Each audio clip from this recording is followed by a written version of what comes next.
c'est tout simplement que l'innovation met et maintient en mouvement la machine capitaliste. Peut-être que la situation actuelle est une bonne nouvelle pour se reposer des questions pour soi et en soi. Bienvenue sur Sismic, le podcast qui explore les futurs à partir de ce qui bouge aujourd'hui. Depuis 50 ans, les innovations ont pris une nouvelle dimension. Révolution numérique, manipulation génomique, nanotechnologie, intelligence artificielle, etc. Ces innovations récentes ne sont pas sans soulever des problématiques nouvelles dont les conséquences sont aussi importantes qu'irréversibles. Alors que la puissance des innovateurs augmente et qu'en parallèle les défis posés à l'humanité n'ont peut-être jamais été aussi grands, qu'en est-il des notions de responsabilité et d'éthique pour guider les choix présents et à venir? Xavier Pavy est spécialiste de ces questions, professeur à l'ESSEC Business School, directeur académique du programme Grandes Écoles à Singapour et directeur du centre Imagination. Il est également chercheur associé à l'Institut de recherche philosophique à l'Université Paris-Nanterre. Il fait appel à la philosophie pour mettre à l'épreuve l'innovation. C'est de ça qu'on parle. Bonjour Xavier. Bonjour. Je suis content de te recevoir. Je suis à Paris, tu es à Singapour. Donc la liaison, le son n'est pas garanti. J'espère que ça ne sera pas trop mauvais. On va essayer de faire en sorte que ça fonctionne. Je voulais faire une petite introduction pour expliquer de quoi on va parler avant de se lancer. Sur la manière dont je vois un peu le futur et de quoi on va parler, notamment d'innovation. Donc se projeter dans le futur, c'est essayer de deviner ce qui sera différent d'aujourd'hui finalement, puisque rien n'est vraiment stable, on le sait. Et c'est expliqué notamment par ce qu'on appelle le principe d'entropie, qui est un principe physique ou thermodynamique. Entropie qui veut dire transformation en grec, et qui nous explique qu'à mesure que le temps avance, un système quel qu'il soit devient forcément de plus en plus désorganisé, de plus en plus complexe. Et donc c'est pas étonnant en fait que quand on se projette dans le monde de demain, on imagine quelque chose de différent. Donc le mot très à la mode depuis quelques temps maintenant, pour penser demain, c'est innovation. Et on ne parle plus tellement de progrès, on parle d'innovation. Il faut innover, c'est-à-dire qu'il faut faire différemment, il faut inventer des choses pour rester compétitif, pour aller de l'avant, pour résoudre les problèmes actuels éventuellement. Et donc j'aimerais qu'on parle avec toi de cette notion d'innovation, puisque tu as beaucoup réfléchi sur le sujet, et que notamment on fasse appel à la philosophie, qui est ta spécialité, ton domaine d'expertise, pour mieux comprendre cette idée et comprendre ce que ça dit de notre vision du monde et de notre vision de l'avenir. Ça te va ? Parfait Julien, merci. Est-ce que tu peux te présenter pour commencer, pour qu'on sache d'où tu parles ? Oui, je suis professeur d'innovation avec une dimension en termes de recherche, innovation responsable. Il y a plusieurs années maintenant que j'ai essayé de mêler deux axes qui sont à la fois ma formation, à la fois mon propre parcours. D'une part, la partie management, c'est-à-dire la partie gestion globalement des organisations, et puis un doctorat en philosophie et plusieurs recherches, plusieurs publications en philosophie. Et il y a quelques années de ça, la question s'est un peu posée d'elle-même. Comment mêler à la fois la question de l'innovation d'une part et la philosophie, je le dis d'une manière un peu générique pour commencer, mais comment mêler ces deux dimensions, innovation et philosophie, qui semblent s'opposer.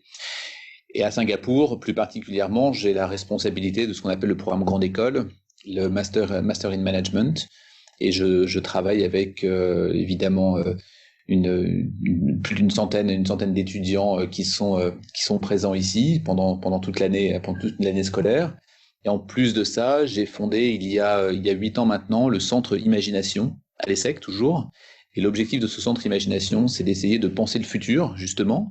Penser le futur à plutôt long terme, voire très long terme, ça peut être 2050, 2060. Et pour cela, on s'appuie sur la transdisciplinarité. C'est une façon de penser un peu différente habituelle, puisqu'on a plutôt l'habitude de penser par discipline. Et bien, cette fois-ci, on pense à travers la confrontation des disciplines. Donc voilà globalement ce qui nourrit mes jours et beaucoup mes nuits aussi. Ok. Pour commencer par là, pour poser le diagnostic, quelle est ta lecture de l'époque actuelle ? C'est vaste, mais est-ce que tu as un angle particulier en fait pour regarder ça ? Quand on regarde les questions d'innovation et les modifications, les changements un peu majeurs, c'est-à-dire les ruptures paradigmatiques, on s'aperçoit qu'elles ont toujours eu lieu. Alors évidemment, il y a tout un tas de parties où on ne sait pas exactement ce qui s'est passé ou comment ça s'est passé, mais les ruptures paradigmatiques sont complètement liées à l'histoire de l'évolution humaine et même non humaine.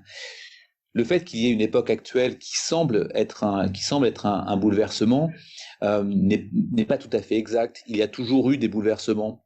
Un bouleversement majeur a été probablement à la fin du XXe siècle, fin du XIXe siècle, début du XXe siècle. On avait un nombre de bouleversements majeurs qui étaient l'architecture, qui était avec, je sais pas, Gustave Eiffel, on avait la Pierre et Marie Curie, on a eu les vaccins avec Pasteur, on a eu les premières voitures, on a eu un très grand nombre de bouleversements, de changements majeurs à la fin du 19e siècle.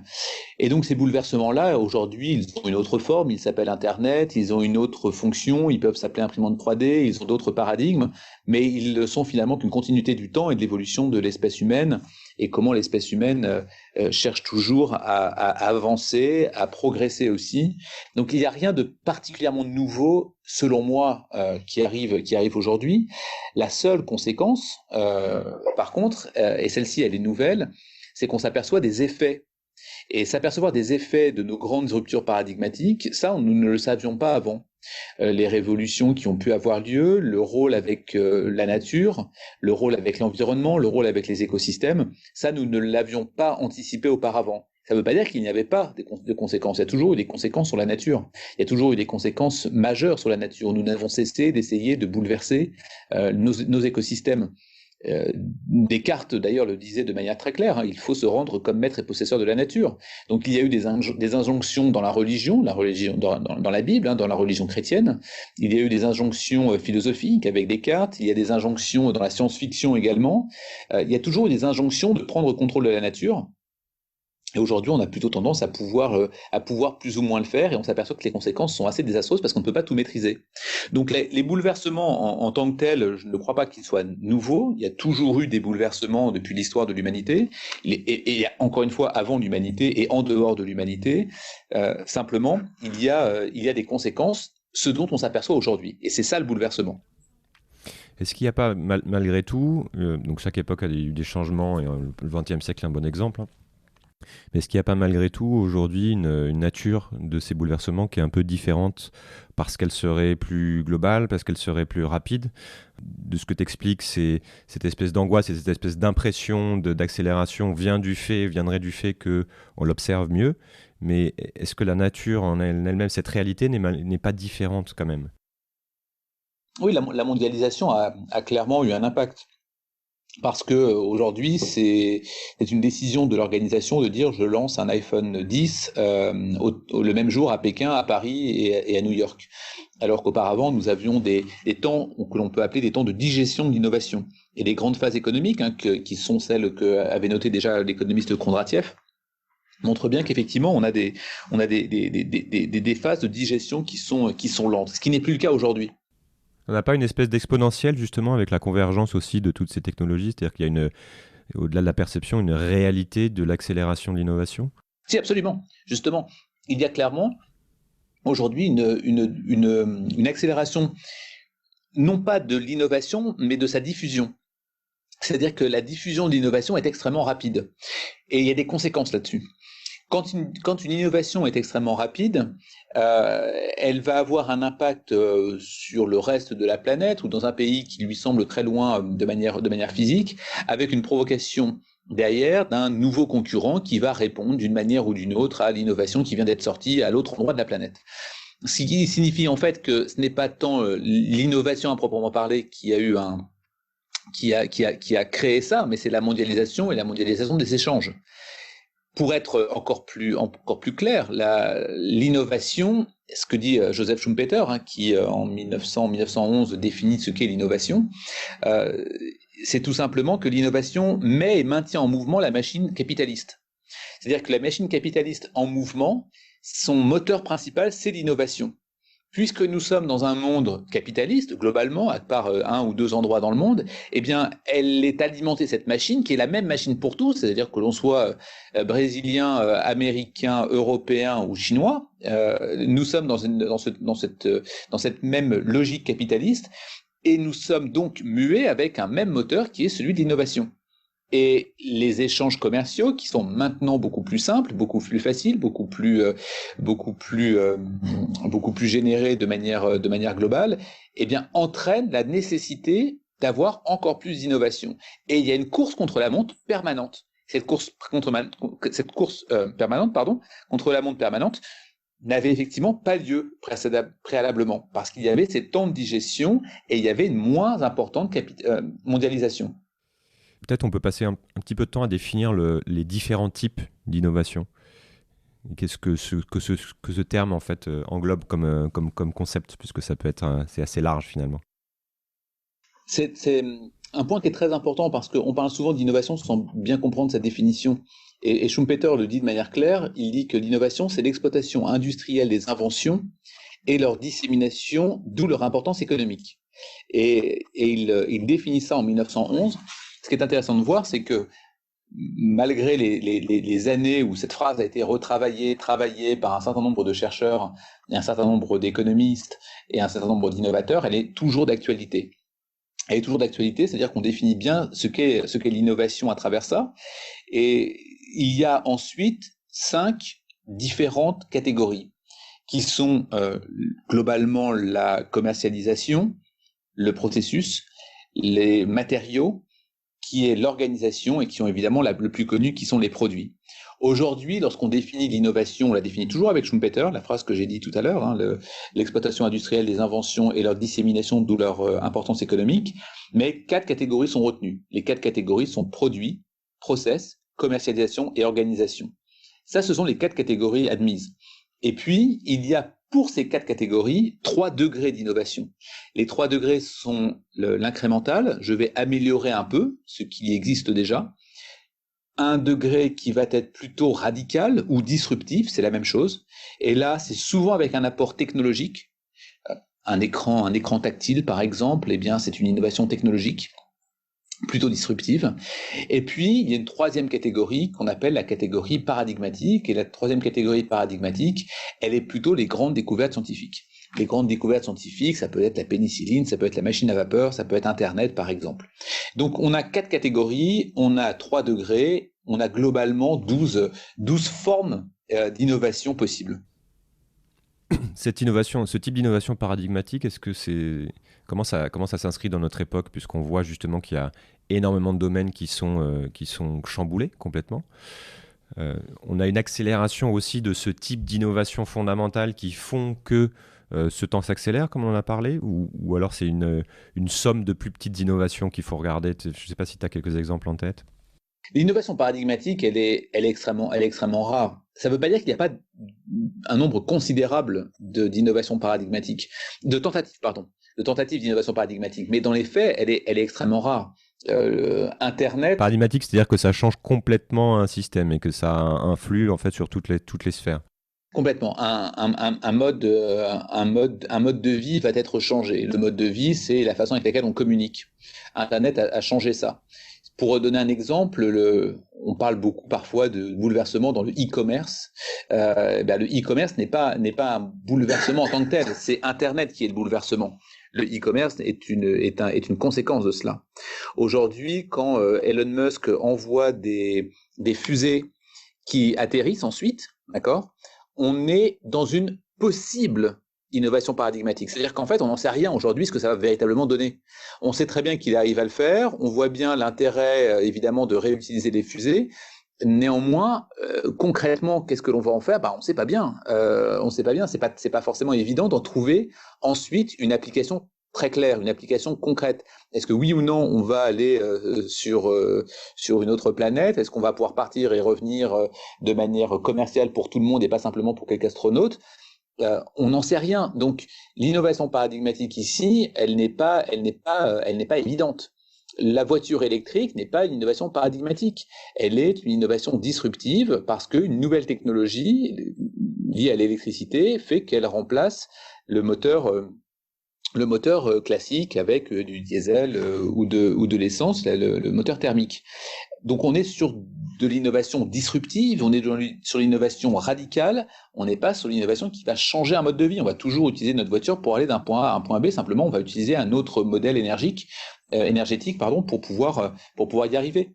L'innovation paradigmatique est vraiment quelque chose de très rare. Il y a effectivement toujours beaucoup de discours, beaucoup de discussions, beaucoup de fantasmes autour de l'innovation paradigmatique.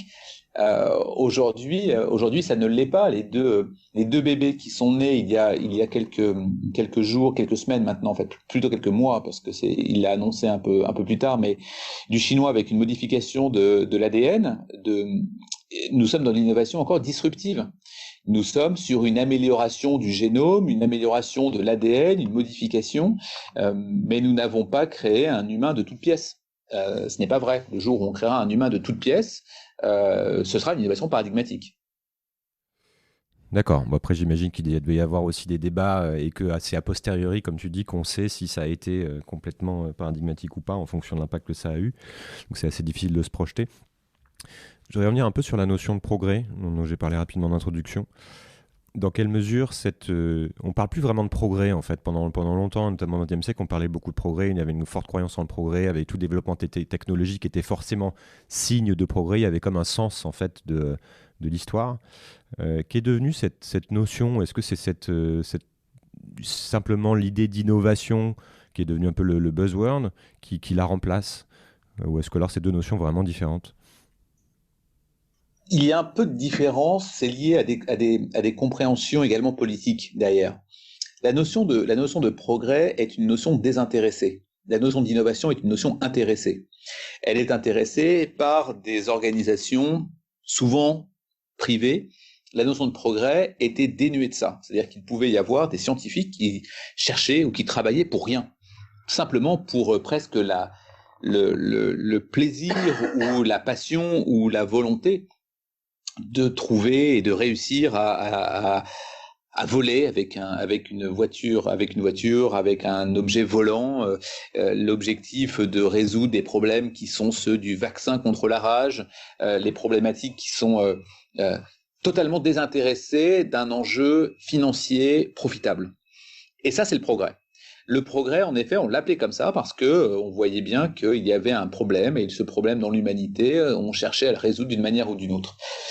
L'évolution a fait en sorte que nous ne sommes plus dans cette dimension de progrès, mais nous sommes tournés vers des innovations dont le but est comment je vais être profitable grâce à cela. Nous avons clairement eu un abandon des politiques publiques autour de l'investissement dans la science, autour de l'investissement dans la recherche et développement, autour de la notion de la recherche désintéressée. Et cette recherche désintéressée-là, aujourd'hui, elle n'a plus lieu, elle n'est plus existante, et c'est pour ça que l'innovation a pris part. Ça ne veut pas dire que le progrès ne peut pas avoir lieu et toujours avoir lieu, mais il n'est plus dans cette même sphère, dans cette même dimension. Ce que nous confions auparavant, à la fois aux écoles, à la fois aux institutions publiques, à la fois aux centres de recherche, aujourd'hui, c'est globalement où ça s'arrête, ou en tout cas, c'est en train de s'effilocher de manière très claire. Et d'un autre côté, on a une privatisation de la R&D, on a des laboratoires qui sont privés, dont le but est d'aller rechercher quel est le profit généré par telle innovation, mais le progrès, on s'en fiche un peu. Donc, qui donne finalement la direction de l'innovation aujourd'hui? C'est purement du privé, c'est purement systématiquement intéressé avec un objectif de profit, ou il y a encore une espèce de coordination de la recherche qui se fait au niveau international avec des objectifs à atteindre? Non, on est tombé dans de la recherche à l'américaine. La recherche à l'américaine, elle est très claire. Elle est axée sur trois piliers majeurs. Une institution académique, une institution privée, une institution publique. On parle de la NASA, on parle de SpaceX, on parle de Stanford et d'autres institutions académiques. C'est comme ça que ça fonctionne. Et ça a toujours fonctionné comme ça d'ailleurs, aux États-Unis. On sait que le premier,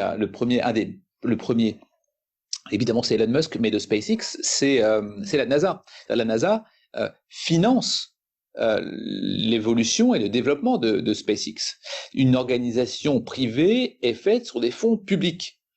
Mais il y a une conséquence, c'est que effectivement, ça doit générer du profit, du cash derrière.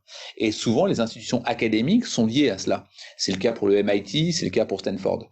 Cette façon de faire, qui est très américaine pour plein de raisons, et c'est lié à leur histoire propre, ça devient la norme.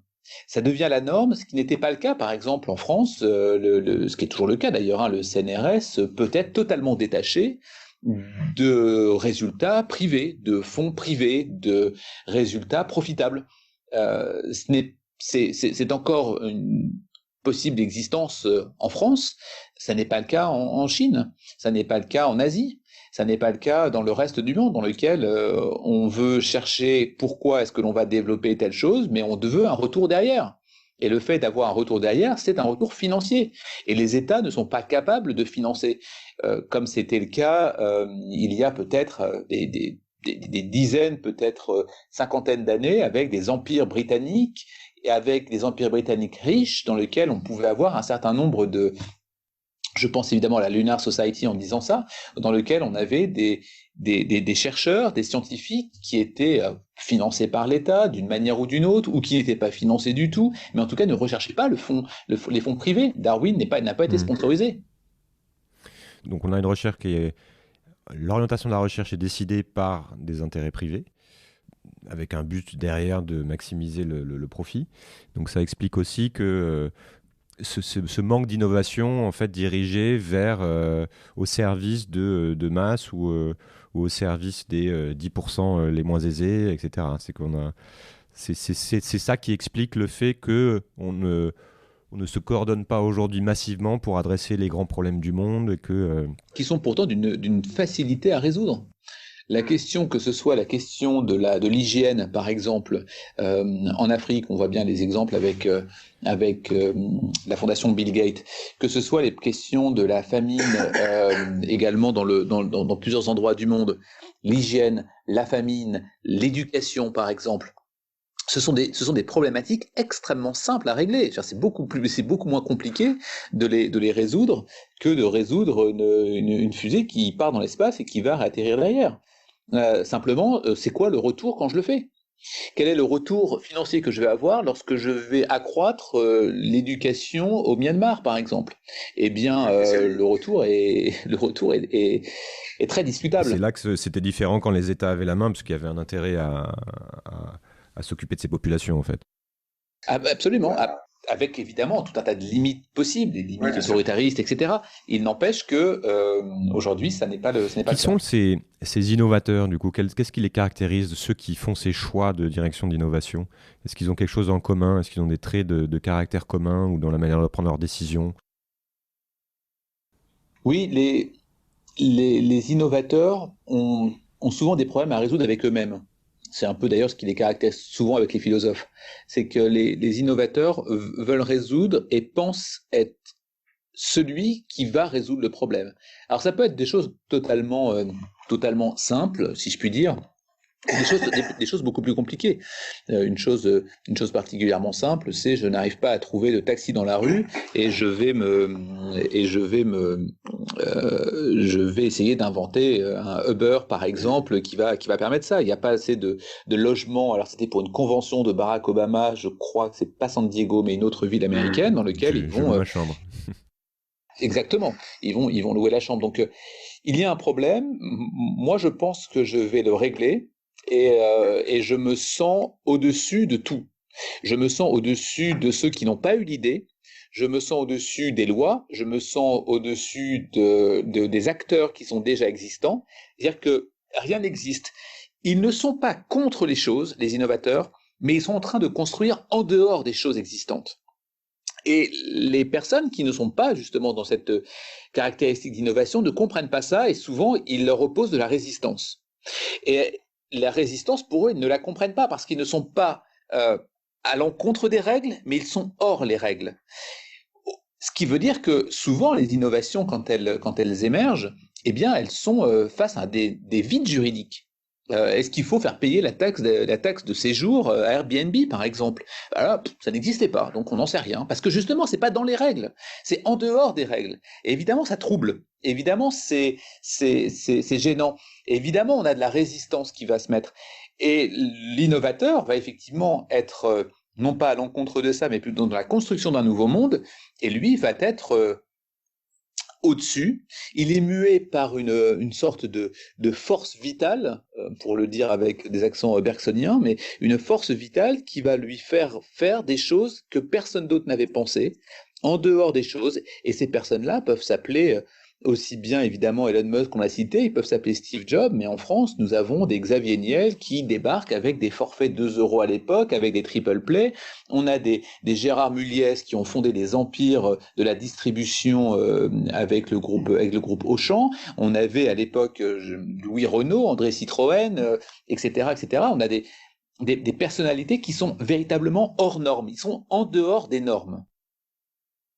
Quelles sont les responsabilités en fait de ces gens-là, de ceux qui décident de la direction d'innovation? Donc je comprends bien qu'ils s'affranchissent un peu des règles, que c'est pas vraiment leur sujet, mais quand on est dans une logique de compétitivité et même de survie, puisque c'est la règle du jeu dans laquelle on est pour les entreprises, est-ce qu'un dirigeant n'est finalement pas condamné à toujours favoriser l'innovation, cette logique d'innovation, quelles qu'en soient les externalités négatives, tu vois? Est-ce qu'une entreprise peut sortir de cette course à l'innovation, cesser d'innover et donc de changer sans se mettre en péril alors que les règles du jeu sont ce qu'elles sont?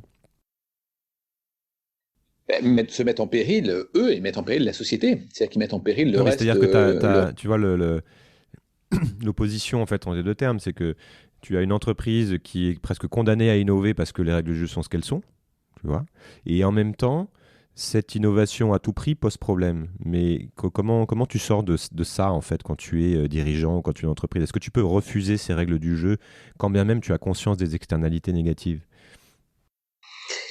Euh, les Anglais appellent ça un wicked problem, c'est-à-dire un problème tortueux, parce que justement, on est confronté à un nombre de paradoxes, on est confronté à des choses dans lesquelles on ne peut pas sortir. Alors, comment la philosophie peut les aider à résoudre ce problème tortueux, peut-être? Il y a 2 choses qui me semblent être possibles d'être envisagées. La première chose, c'est que nous savons très bien que les ententes entre groupes industriels sont connus, ils sont archi connus dans tout un tas de secteurs, que ce soit le secteur du prix, le secteur d'achat de matières premières, dans le secteur de l'énergie, dans tout un tas d'éléments, en fait, les industriels savent se mettre d'accord. Euh, Pourquoi aujourd'hui les industriels ne savent pas se mettre d'accord dès lors qu'il faudrait protéger la population?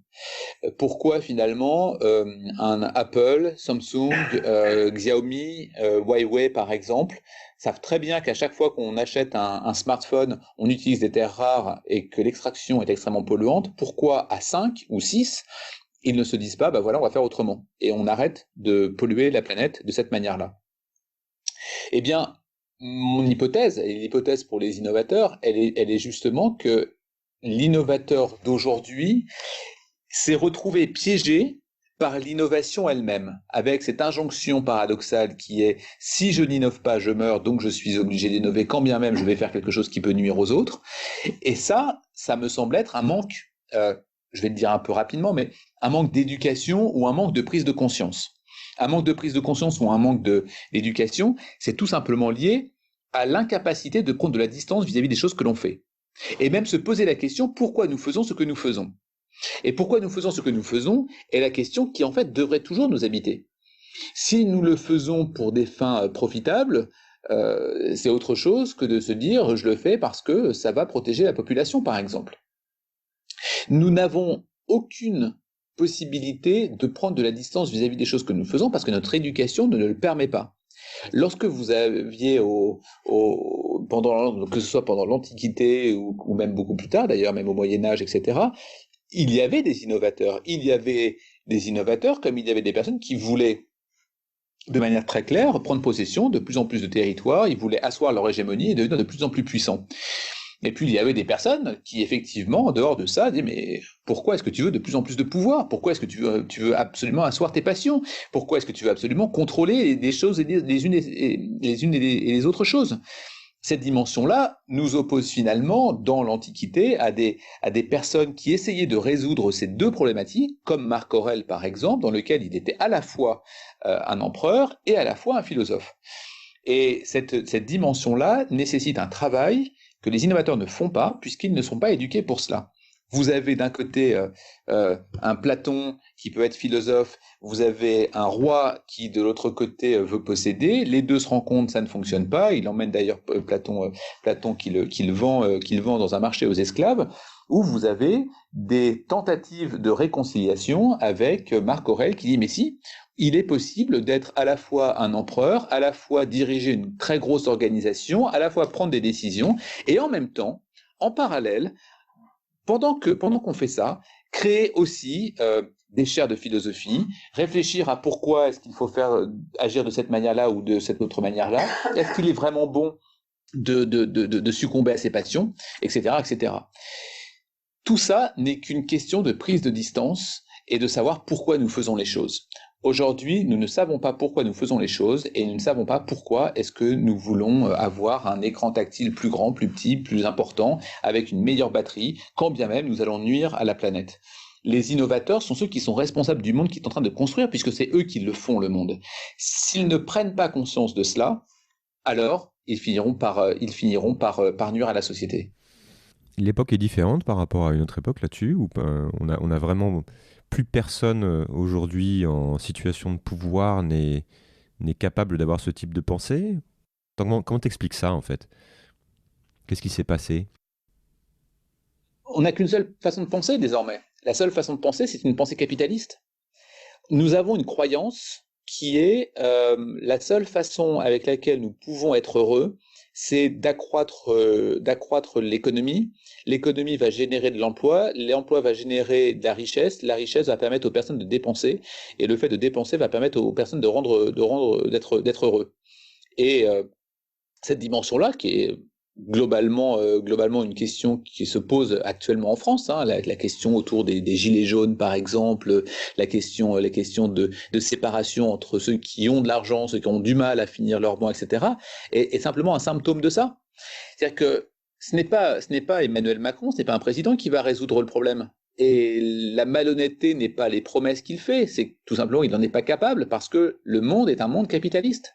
Le monde est un monde capitaliste qui est uniquement basé sur la croissance, qui est uniquement basé sur le profit, la rentabilité, l'accès à l'emploi. Et aujourd'hui, on se retrouve avec des pays qui sont très développés, globalement l'Europe, ça peut être les États-Unis, des pays qui ne le sont pas encore, qui veulent aussi y accéder à ça. Et donc qui sont aujourd'hui entrés dans le jeu de la concurrence capitaliste à l'échelle mondiale. Cette situation-là est issue de tout un tas de croyances et de mythes qui ont eu lieu de manière réelle. Quand on parle des fameuses 30 glorieuses, c'est effectivement ce qui s'est passé. Les gens étaient plus heureux parce qu'ils consommaient plus. Et ils ont consommé plus parce qu'il y avait une croissance économique forte. Et donc, on est toujours sur ce schéma-là en disant, ce schéma-là a fonctionné, donc continuons de le mettre de manière plus pérenne. Et c'est d'ailleurs très clair, on sait très bien qu'à partir d'un certain nombre de pourcentages de croissance du PIB, nous arrivons à accélérer le nombre d'emplois et nous avons un plein emploi qui est possible après une certaine croissance économique. C'est la seule façon de penser. C'est la seule façon d'agir, c'est là-dessus que tout le monde s'arc-boute. Le problème, c'est que ça ne peut pas fonctionner. Ça ne peut pas fonctionner pour plein de raisons. Et la première raison, elle est pas simplement l'accroissement de la concurrence lié au système capitaliste. Il est aussi lié aux ressources que la Terre a. La Terre, elle est finie. Elle est finie au sens physique du terme. Nous ne pouvons pas aller à l'extérieur de la Terre pour pouvoir se développer, aller chercher d'autres ressources, etc. Donc à chaque fois que nous consommons, à chaque fois nous utilisons la Terre, nous utilisons l'écosystème, nous utilisons l'environnement. Eh bien, en utilisant ça, en utilisant l'environnement, la Terre, les écosystèmes, nous ne faisons que l'appauvrir. Donc c'est quelque chose qui a forcément une limite. Donc le problème, c'est qu'on se retrouve avec une nécessité court terme et un besoin long terme. Et la nécessité court terme et le besoin long terme s'opposent. Ils s'opposent, ils ne sont pas pensés par les mêmes personnes. Certaines personnes ont du mal à finir leur fin de mois, d'autres personnes sont en train de penser comment est-ce que l'on peut faire pour prolonger l'espérance de vie de l'humanité de plusieurs centaines, voire de milliers d'années. Cette situation-là est complètement embuée, complètement aveuglée par le système capitaliste dans lequel nous sommes, alors que l'on pourrait imaginer d'autres façons de penser, d'autres façons de consommer, d'autres façons de produire, avoir d'autres imaginations autour de... Évidemment, je parle de choses qui sont un peu tarte à la crème, mais qui peuvent être de l'économie circulaire, l'économie de la fonctionnalité, l'économie d'échange, la façon avec laquelle nous voyageons, la façon avec laquelle nous nous nourrissons, toutes ces dimensions-là sont extrêmement simples, comme on l'a dit tout à l'heure d'ailleurs. Il est très simple de voir que le réchauffement climatique, il est à 45% issu de l'agriculture, de l'agriculture intensive. Et l'agriculture notamment alimentaire. Je pense aux bovins, je pense à toute cette consommation-là. Personne aujourd'hui ne se dit, peu de monde ne se dit, tiens, je bascule dans une alimentation végétarienne parce que c'est à la fois bon pour la planète, c'est à la fois bon pour les écosystèmes, etc. Donc toutes ces solutions existent, rien n'est perdu, simplement, et c'est la dimension peut-être la plus importante, la plus compliquée, il faut se mettre à penser. Et se mettre à penser, c'est s'arrêter. Alors, on va essayer de mettre tous ces concepts un peu plus à l'épreuve, de mettre le concept d'innovation et même je pense aussi de peut-être conclure par la faisabilité d'un autre système pour voir si ça tient. D'abord, le concept d'innovation responsable ou éthique, qu'est-ce que c'est et comment ça pourrait s'appliquer concrètement à un innovateur ? Il y a deux éléments un peu, et puis j'ai beaucoup évolué sur le sujet, il y a deux éléments. Il y a un élément qui est un peu cynique, appelons-le tel quel, qui est que lorsque l'on s'aperçoit qu'une entreprise innove avec responsabilité, c'est-à-dire qu'elle respecte l'ensemble du processus en se posant des questions importantes sur les clients, sur les fournisseurs, sur les employés, sur son écosystème, etc., on s'aperçoit que les profits sont supérieurs à ceux qui ne font pas ça. D'accord ? Je renvoie à ce qu'on appelle l'évaluation du Dow Jones et du Dow Jones Sustainable Index, en fait, où on a deux comparaisons et on voit que ceux qui sont dans le Dow Jones Sustainable Index génèrent plus de profits que les autres. C'est l'indice boursier américain, je précise. Exactement. Et donc, on s'aperçoit ça. Et donc, la question que je m'étais posée, c'est comment est-ce que l'on peut regarder de manière un peu détaillée le processus classique d'innovation et on injecte à l'intérieur de la responsabilité tout au long du processus. Ce qui est une voie qui me paraît être une voie, effectivement, comme je disais, un peu cynique, parce que finalement, on va chercher le profit via la responsabilité, mais pourquoi pas ? L'autre voie, elle est celle que je soulignais juste avant, qui est évidemment beaucoup plus compliquée, évidemment beaucoup plus longue, qui est liée à l'éducation. Aujourd'hui, nous enseignons l'innovation globalement. Nous enseignons l'innovation de la même façon que nous enseignons l'innovation, même si ça avait un autre nom, il y a 20 ans. Le même nom qu'il y a 30 ans, qu'il y a 40 ans. C'est-à-dire que nous n'avons pas changé la méthode avec laquelle nous enseignons la façon avec laquelle nous pouvons faire de la croissance. Et ça, c'est coupable.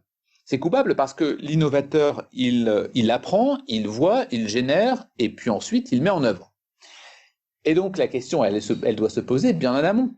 Comment, finalement, nous pouvons faire en sorte de générer une innovation dans laquelle on a un innovateur qui est un peu plus responsable, qui pense différemment. Et ça, il ne peut que l'apprendre pendant ses études, que ce soit depuis l'école maternelle jusque dans les classes supérieures, en école de gestion, de management, de commerce, eh bien, il doit apprendre une autre manière de faire. Et tant qu'on ne sera pas passé par une autre manière de faire, nous continuons de reproduire ce que l'on est en train de faire. Donc il y a un type d'innovation un peu plus responsable, entre guillemets, qui s'inscrit complètement dans le système et qui permet même, comme effectivement les indices le montrent, d'être encore plus compétitif. C'est-à-dire, et pour moi, c'est suivre aussi une espèce de tendance actuelle qui correspond à certains souhaits du consommateur, qui veut de la transparence, qui veut une certaine responsabilité sociale, etc. Et on voit que les entreprises qui suivent ça, ils gagnent. Et ça, pour illustrer ça, ça va être les annonces sur le recyclage d'Apple et de toutes ces boîtes-là, etc. Mais qui ne changent pas grand-chose finalement au résultat final. Ça a un impact, comme tu dis, mais ça reste un peu à la marge. Et il y a une autre type d'innovation plus éthique, qui est beaucoup plus profonde, mais qui est beaucoup plus difficile à mettre en place, qui viendrait d'une manière différente des gens en poste de responsabilité de voir le monde. Malgré tout, je me pose la question, est-ce que il est possible, dans un système qui a les règles du jeu qui sont ce qu'elles sont, donc un système de la compétition où celui qui finalement refuse ces règles du jeu du profit maximum a un risque de perdre, est-ce qu'il est possible de renoncer, par exemple, à une innovation que les autres mettent en place et qui va leur apporter à coup sûr du profit, si on reste dans le cadre de l'entreprise. Tu vois ce que je veux dire? C'est un dirigeant aujourd'hui qui serait justement, qui aurait lu Marc Aurèle ou qui aurait lu, qui se serait réveillé à ces choses-là et qui dit bah non, moi je ne vais pas dans cette direction parce que ce n'est pas dans mon éthique, il se fait virer, non? Ou il perd, ou il amène puisqu'il refuse les règles du jeu. Il perd. Il perd dans le monde dans lequel on est, où le court terme est forcément privilégié. Comment on sort de ça, en fait? Est-ce qu'il est possible de faire de l'innovation éthique de manière un peu isolée, tu vois? La réponse se trouve, encore une fois, cette fois-ci dans la pédagogie. Je l'explique.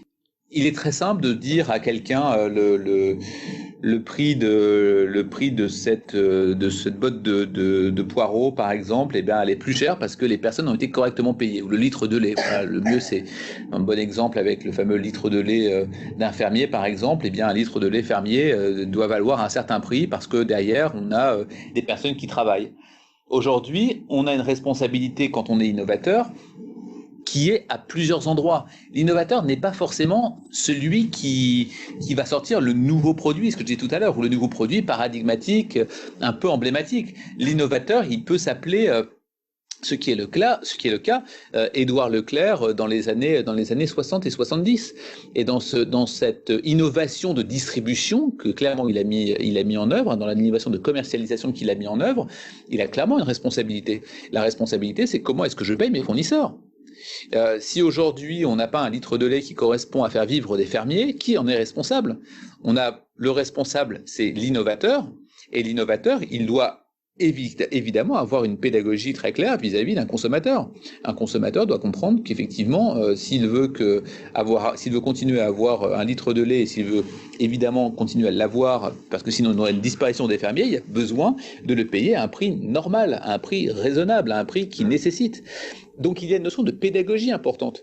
Le problème, il est que nous avons été dans une forme de discours démagogique à travers le prix, à travers l'absence de réflexion, et l'absence de réflexion n'est pas que du côté de l'innovateur, elle est aussi du côté du client.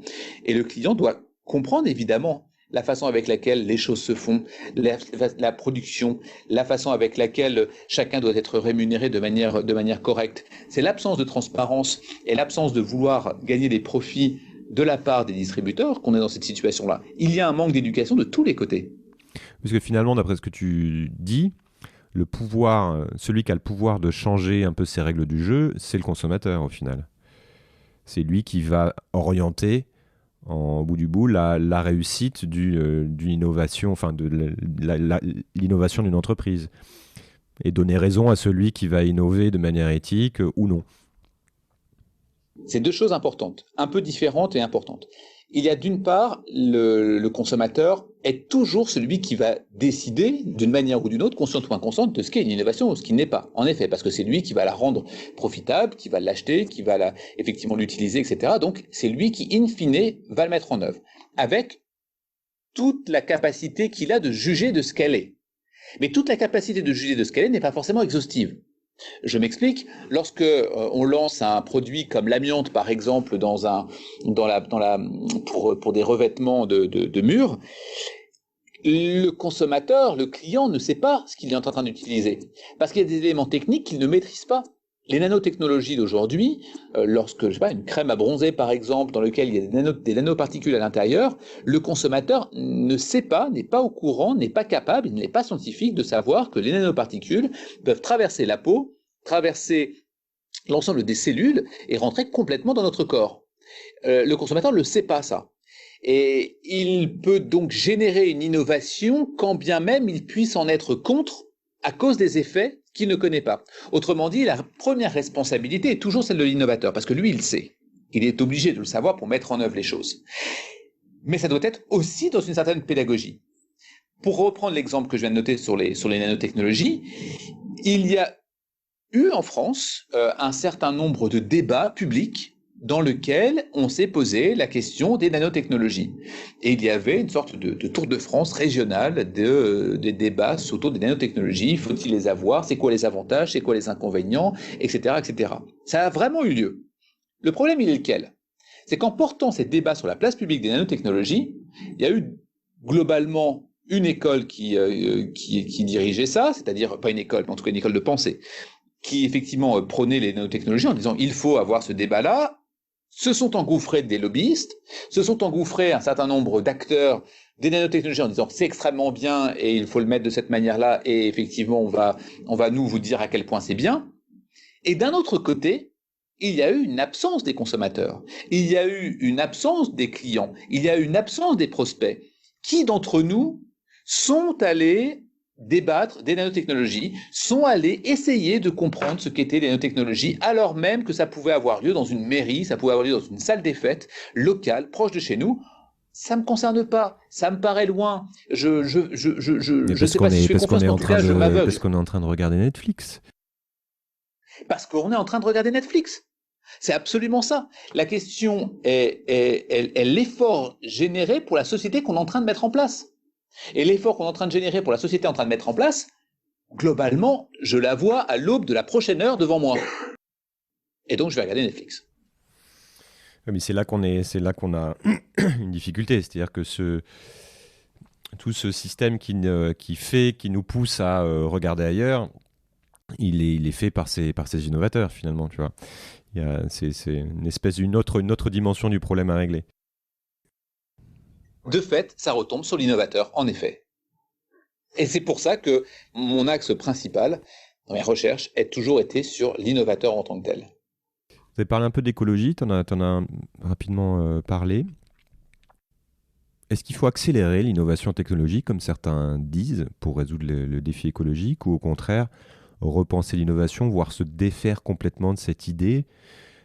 Et comment on fait concrètement en fait, pour changer les règles du jeu? Parce que tu sais que certains disent que de toute façon, quelle que soit l'innovation technologique qu'on fait, la problématique, elle est que, comme tu l'as dit, on est dans un monde fini et que on ne ferait que ralentir en fait l'échéance des choses, que ralentir le cours du temps et que de toute façon, puisque le monde est fini, il va falloir à un moment donné décroître. Qu'est-ce que tu penses de ça? Est-ce qu'il faut accélérer l'innovation? Est-ce qu'il faut s'en défaire complètement ou innover complètement différemment hors de la tech? L'innovation, je pense qu'elle est sur les modes de vie. Et la première question est quel monde voulons-nous? Dans le livre dans le dernier livre, je pose la question qui est est-ce que nous voulons une vie authentiquement humaine à venir?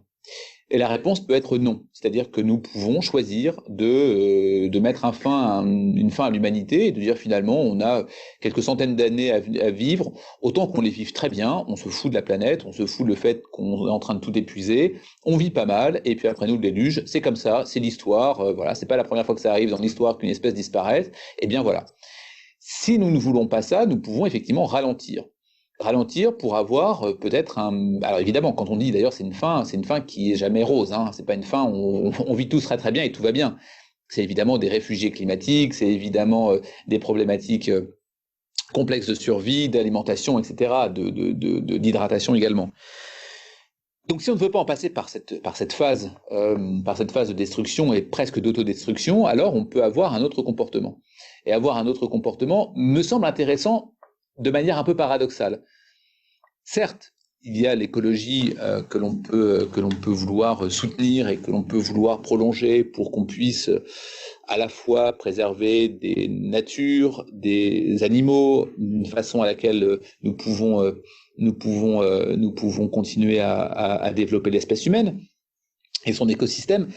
Mais ce qui me semble plus intéressant, c'est de dire finalement, si nous pensons la façon avec laquelle nous avons un mode de vie et que ce mode de vie-là, qui est globalement ce que tout le monde reproche, une course permanente à l'argent, une course permanente à la réussite, une course permanente avec une complexité du monde de plus en plus importante, pour finalement, on ne sait pas quoi, alors la question doit se poser du mode de vie dans lequel l'écologie est importante. Je vais essayer d'être un peu plus clair.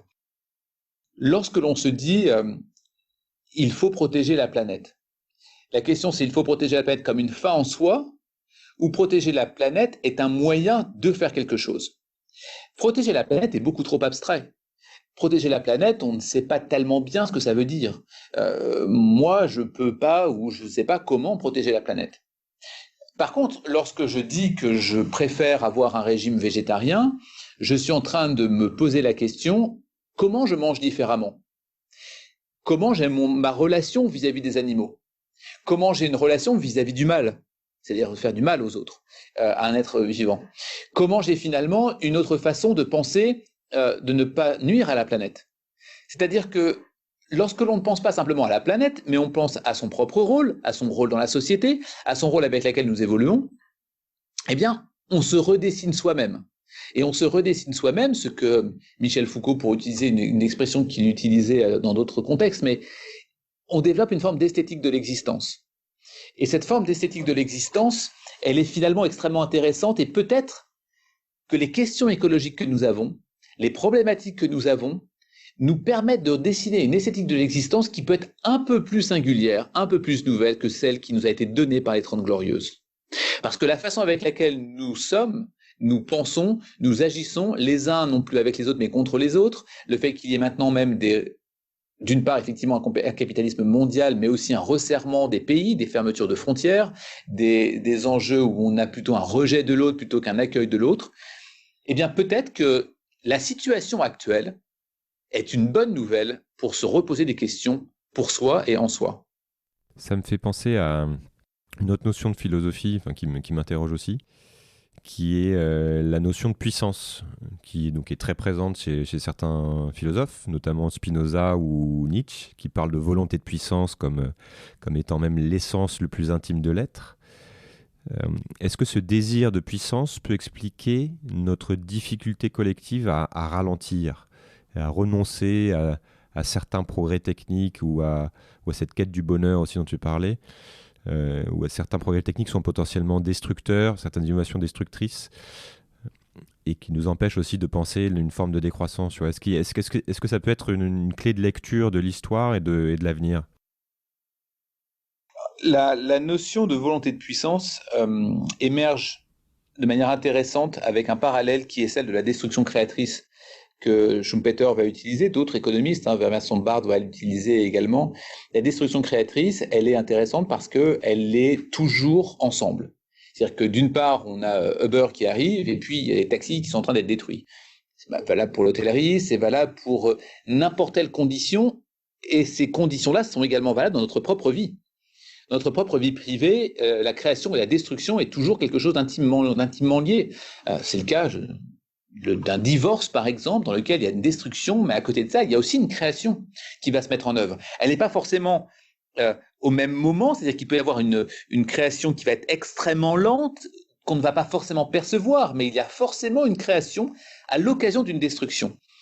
Et cette destruction-là, et cette création-là, Nietzsche va effectivement dire, finalement, il y a quelque chose qui se passe. Ça peut être un être vivant, ça peut être une plante, ça peut être effectivement un arbre, ça peut être un être humain. Il y a quelque chose qui se passe autour de la volonté d'émerger, de créer quelque chose. On est proche aussi, à la fois chez Spinoza, mais aussi chez Bergson, je disais tout à l'heure, de l'élan vital, c'est-à-dire quelque chose qui va nous pousser en dehors des règles et en dehors de ce qui est normalement admis. L'innovateur est clairement dans une notion de volonté de puissance. Il est hors norme, comme je l'ai dit tout à l'heure, il est hors les règles, et clairement, il veut montrer cette volonté de puissance de manière extrêmement forte. La question derrière, qui est comment est-ce que la réponse peut être collective à une volonté de puissance, est très complexe, parce que souvent la volonté de puissance est individuelle. Néanmoins, elle peut entraîner. Elle peut entraîner des façons de faire, des modes de vie différents. On peut le voir dans des organisations, et on est tiré vers une volonté de puissance d'un individu qui va nous tirer vers une façon de faire, vers une façon de penser. On le voit aussi on l'a évidemment vu dans la religion, on l'a vu dans la tradition, on l'a vu dans un grand nombre de situations pour plusieurs types d'organisations, pas forcément des entreprises, mais la volonté de puissance collective est toujours très complexe parce qu'elle est toujours portée par souvent, même s'il y a un collectif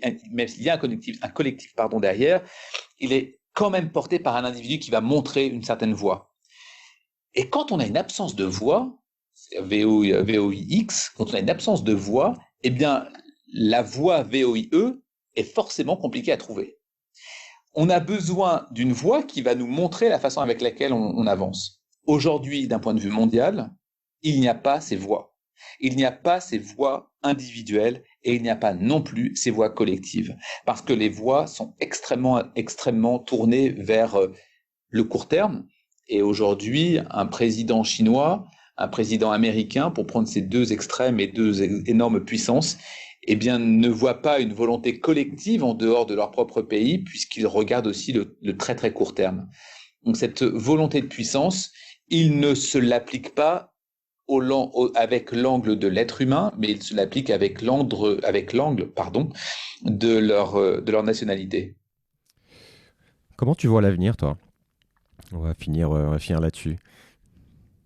Je trouve que je disais tout à l'heure, je trouve qu'il y a de bonnes nouvelles avec cette façon de réfléchir le futur.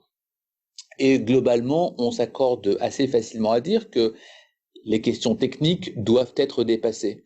Les questions type intelligence artificielle, big data, etc., sont des choses qui sont techniques, qui sont des machines, qui sont intéressantes, mais elles n'auront pas un tel impact que ça dès lors qu'il n'y a pas la créativité de l'individu. Nous avons une formidable opportunité de pouvoir montrer que la machine reste la machine et que l'humain est au-dessus de cela. Donc, l'avenir est plutôt optimiste dès lors que l'on apprend à penser, on apprend à créer, on apprend à imaginer, parce que la machine sera toujours reléguée à un espace secondaire. Le vrai problème, il est certainement dans ceux qui ne veulent pas réfléchir et ceux qui ne veulent pas le changement. Il y a toujours eu du changement. Tu l'as rappelé de manière très claire au tout début et en introduction, sur lequel je ne peux qu'être d'accord avec cette dimension-là. Si nous ne changeons pas, puisque le monde change, alors forcément nous régressons, forcément nous stagnons. Nous avons simplement besoin, pour pouvoir continuer dans l'avenir, et l'avenir comme on veut le dessiner, tout simplement de choisir cette voie-là, même si elle est la plus compliquée. Et je vais terminer avec cette parabole et image qui est très intéressante dans l'Antiquité. Lorsque les pythagoriciens accueillaient leurs jeunes disciples, ils leur montraient la lettre Y. Et la lettre Y, elle est évidemment avec un tronc principal et puis un embranchement. D'un côté, il y a une voie courte, petite, large, qui est la plus facile, la façon avec laquelle nous n'avons pas finalement à penser. Ça veut dire qu'on ne travaille pas, mais on ne pense pas. On veut simplement reproduire ce qui s'est passé. On veut simplement aller vers le plus court et la satisfaction la plus courte possible. Et puis, le deuxième embranchement, la deuxième branche à l'embranchement, elle va plus longue, elle est sinueuse, elle est plus courte, elle est plus complexe, mais elle va beaucoup plus haut. C'est un chemin que l'on peut prendre aussi, c'est un chemin qu'on a du mal finalement à bien saisir, puisqu'on ne sait pas bien jusqu'où il va, jusqu'à quel endroit il peut aller. Néanmoins, c'est probablement ce chemin-là qu'il faut prendre. Ce chemin qu'il faut prendre, c'est le chemin de la créativité, c'est le chemin de l'imagination, c'est le chemin du test, c'est le chemin de l'erreur, c'est le chemin du doute, c'est le chemin avec lequel on va faire des efforts, mais c'est celui qui nous amène plus haut, c'est celui qui nous amène aussi vers la sérénité, c'est celui, évidemment, que les philosophes appellent le chemin de la sagesse. Merci beaucoup, Xavier. Merci, Julien, de cette discussion. Merci beaucoup d'avoir pris le temps d'écouter cet épisode. N'hésitez pas à découvrir les autres épisodes déjà publiés dans lesquels j'explore d'autres points de vue, d'autres clés de lecture sur les forces à l'œuvre qui feront le monde de demain. Vous pouvez vous abonner à ce podcast sur votre appli préférée pour être sûr de ne rien rater, et je vous invite aussi à laisser un commentaire ou un avis, 5 étoiles si possible, sur Apple Podcasts ou iTunes pour m'aider à rendre ce podcast visible. Vous pouvez retrouver cet épisode sur sismic.fr avec toutes les références citées, ainsi que d'autres liens pour continuer à creuser les sujets évoqués. C'est Sismic, c'est demain et ça bouge. À bientôt.